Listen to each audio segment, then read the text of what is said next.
Est-ce que vous aimez lire avant de vous endormir ?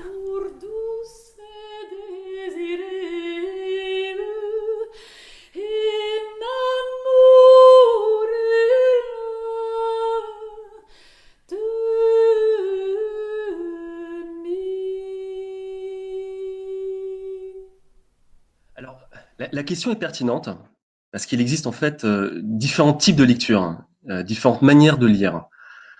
Lire un article sur son portable en attendant le bus, ce n'est pas du tout la même chose que lire un roman d'amour dans son lit.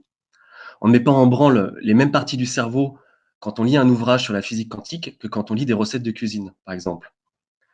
En ce qui concerne les lectures du soir, ou plus particulièrement celles avant de se coucher, elle est spéciale. Comme beaucoup de gens, je pense, j'évite toujours de lire quelque chose de trop compliqué avant de m'endormir. Je me rappelle un livre que je lisais le soir, sur le siège de 1870 par les Prussiens. J'arrivais plus du tout à dormir après. Je n'arrêtais pas de cogiter sur l'histoire, la politique, et mon action, ou plutôt mon impuissance dans le monde. Alors je lis plutôt des choses assez légères, hein, des guides, des bandes dessinées, des revues, et même, ça va vous faire rire, des ouvrages de développement personnel. Plus généralement, le livre a toujours été pour moi un compagnon de route, un compagnon d'armes aussi. Je n'envisage pas une seule journée sans avoir un livre à mes côtés. C'est d'abord un refuge contre ce que j'appelle la brutalité du monde. Quand j'entre dans le métro, par exemple, je dégaine toujours mon livre. C'est ma façon de me protéger. Mais un livre, c'est aussi un des meilleurs moyens qu'on ait inventé pour s'améliorer, élargir sa perspective intérieure, de s'auto-décloisonner. C'est presque une expérience chamanique. Je dis toujours à mes fils, un livre, ça se respecte, ça se manipule avec soin, c'est un objet sacré. D'ailleurs, j'ai écrit à ce sujet une pièce, il y a longtemps, qui s'appelait Trinity. L'idée est simple. Deux amis se retrouvent sur la terrasse d'un immeuble en attendant la fin du monde. Eh bien, l'un d'eux apporte avec lui un livre, même si ça sert à rien, même si ça va pas les sauver. Parce que pour lui, le livre, c'est le témoignage suprême de l'existence de l'humanité. C'est l'objet qui caractérise le mieux la civilisation. En tant qu'auteur, je dois vous faire une confidence. Aussi paradoxal que ça puisse paraître, je lis très très peu de romans. Je sais bien que dans l'inconscient collectif, les romans nourrissent l'imagination des auteurs et des scénaristes. Pourtant, je préfère les essais, les livres d'histoire surtout. Et je vais vous dire quelque chose d'assez banal, mais je pense qu'on ne peut pas comprendre le monde si on ne connaît pas son passé. Et seuls les livres nous permettent d'accéder à ce savoir, à ses secrets. L'histoire, celle qui s'écrit avec une grande H, est aussi une histoire racontée par les historiens. L'histoire est un discours, c'est une narration. Et à ce titre, elle relève, elle aussi, d'une certaine dramaturgie.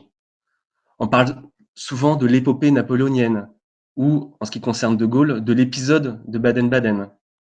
En réalité, le vocabulaire des historiens et des auteurs est relativement similaire. De tout temps, d'ailleurs, la frontière entre les deux a été ténue. Et si je reprends l'exemple de l'ouvrage sur le siège de 70, eh bien, je me dis que j'aurais très bien pu en tirer un scénario, un roman ou une pièce de théâtre. On a en effet des protagonistes, des intrigues, des conflits, des renversements de situation, des deus ex machina, un épilogue et même parfois une suite. La guerre de 14-18, par exemple, pourrait être considérée comme le tome 2 de celle de 70 ou le deuxième épisode. Au final, l'histoire, c'est une fiction, à la différence que ça a vraiment existé. Voilà, vous connaissez tous mes petits secrets. Et le plus étrange, sans avoir ouvert un livre.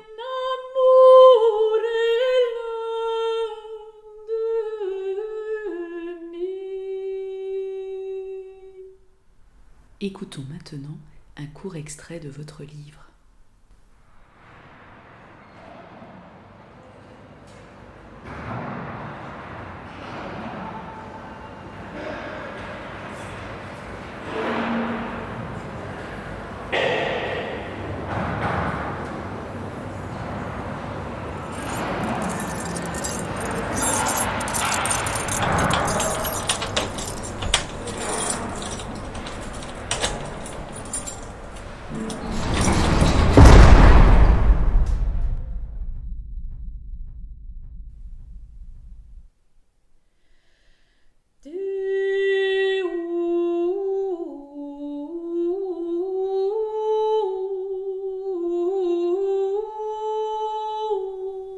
Depuis combien de temps est-il là ? Est-il arrivé hier ou il y a 20 ans ? Martin l'ignore. Il sait seulement qu'il est enfermé dans cette cellule et qu'il commence à devenir fou. Entre ces 4 murs épais, il tourne en rond dans sa tête. Parfois il divague et commence à imaginer un ailleurs, un autrement, un autre chose. Seulement ce sont toujours les mêmes scènes qui apparaissent. Son imagination n'a en effet pas grand-chose en stock. Bien sûr, il voudrait s'évader, mais il n'a jamais su comment. A-t-il déjà essayé au moins? Peut-être. Tout est confus. Martin est fatigué de toujours vivre les mêmes choses. Il traîne sa carcasse comme un boulet. Un jour, la lourde porte qui le sépare probablement des autres prisonniers s'ouvre enfin. Entre alors un gardien, accompagné d'un nouveau compagnon de cellule.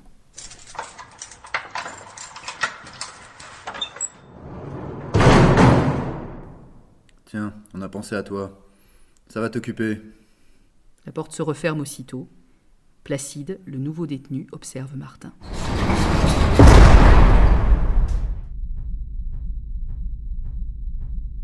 Bonjour. Salut. L'inconnu ne semble pas vouloir bouger. Qu'est-ce que tu fais planter là? Je ne sais pas. Eh ben reste pas là, rentre. Tu t'appelles comment? C'est à toi de voir. Mais tu joues à quoi là? L'inconnu ne répond pas. Il examine la cellule, l'air désolé. Martin l'observe comme une bête curieuse. T'as pris combien? Une vie entière, peut-être plus. Et on t'accuse de quoi? Ah, j'ai oublié. Je sais même pas si je l'ai déjà su. Et toi? Moi? Je n'ai rien fait. Ah, t'as rien fait. Très drôle. Je suis là pour toi. T'es venu me zigouiller. Pourquoi tu dis ça? Bon, écoute, si tu dois le faire, fais-le vite, s'il te plaît. Il m'est arrivé de tuer, bien sûr, mais aujourd'hui, je ne suis pas là pour ça. L'inconnu reste immobile. Bon, on va pas rester comme ça, à se regarder dans le blanc des yeux. Ton lit, c'est celui du bas. Je pourrais m'endormir avec toi ce soir. Oh, attention, mec, hein, tu veux te battre avec moi? Pourquoi voudrais-je me battre? T'es vraiment bizarre, toi. Non. Non quoi? T'as toujours pas compris. Mais comprendre quoi à la fin? Je suis ton allié. Je suis peut-être même le meilleur ami de l'homme. Ah, t'es un chien, quoi. J'ai l'air d'un chien. Ah, tu me fais peur, tu sais. Le souffle court, Martin se jette alors sur la porte et la tambourine. Garde! Garde! Vous m'avez mis avec un fou! Personne ne lui répond. Martin grimace et se tient la tête. Mais pourquoi ils m'ont mis avec un fou? Pourquoi? Je veux t'aider à t'évader. Mais arrête de te foutre de moi! Je veux t'aider à t'évader. Ah oui? Et tu sais comment? Bien sûr. Ah, qu'est-ce que tu racontes? Des histoires, justement. Exaspéré, Martin saisit brusquement une table et la fracasse au sol. Il saute ensuite au cou de l'inconnu qui se laisse faire et commence à l'étrangler. Mais fais attention, tu vas m'abîmer. À bout de force, Martin lâche sa proie. Ça faisait si longtemps qu'il n'avait pas fait d'effort. Épuisé, il s'allonge, ferme les yeux et s'endort.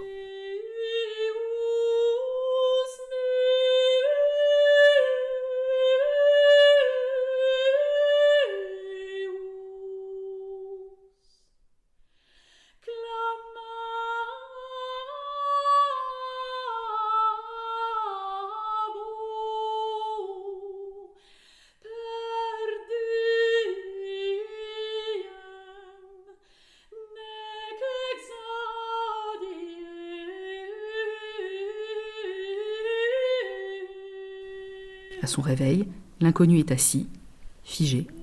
Il regarde le ciel au travers de la lucarne.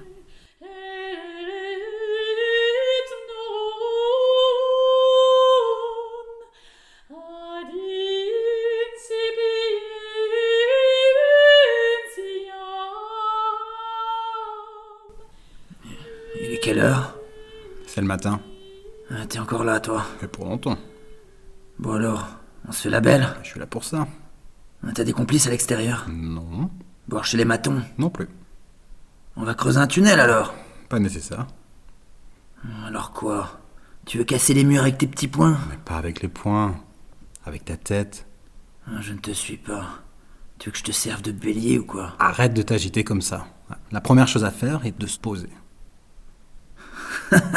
Ok, je comprends. On ne bouge pas et on attend de se faire téléporter. Ah, comme dans les films. Presque. Ou plutôt mieux. Et qu'est-ce qui peut être mieux que la téléportation? Arrête de t'agiter, je te dis. Est-ce que tu sais lire? Mais qu'est-ce que tu crois? Alors, regarde-moi bien, dans les yeux. Martin fixe alors l'inconnu. Pris de panique, il fait alors un bond en arrière. Que se passe-t-il ? Des images nouvelles déferlent dans sa tête, des savoirs aussi. Il a la curieuse impression que des choses se connectent en lui. Il sent aussi son cerveau se déployer. Intrigué, il regarde au sol. Les débris de la table ne sont plus des morceaux éparpillés, mais forment un dessin abstrait. Le ciel vide qu'il entreapercevait jusqu'ici se transforme en un magnifique monochrome bleu. Il commence même à goûter au bruissement des arbres au loin. Maintenant, son esprit grouille d'idées, d'envies et de projets. Il éprouve l'étrange besoin de peindre et d'écrire. Au même moment, il se met à ressentir quelque chose qui s'apparente à de la curiosité, à une envie d'apprendre, de comprendre et d'inventer. Il éprouve également une sensation qu'il avait oubliée depuis longtemps, une forme de vitalité. Sa mémoire devient alerte, ses muscles vifs et son cœur ardent. Il se surprend même à avoir envie de plaisanter. Il sourit. Toutes ces nouveautés le mettent en joie. Soudain, Martin se rend compte qu'il est en train de devenir un autre. Il ne se reconnaît plus. Il fronce les sourcils. L'air effrayé, il saute alors sur l'inconnu et le saisit par les épaules avec fébrilité. Mais qui es-tu à la fin ? Un livre. Je suis un livre.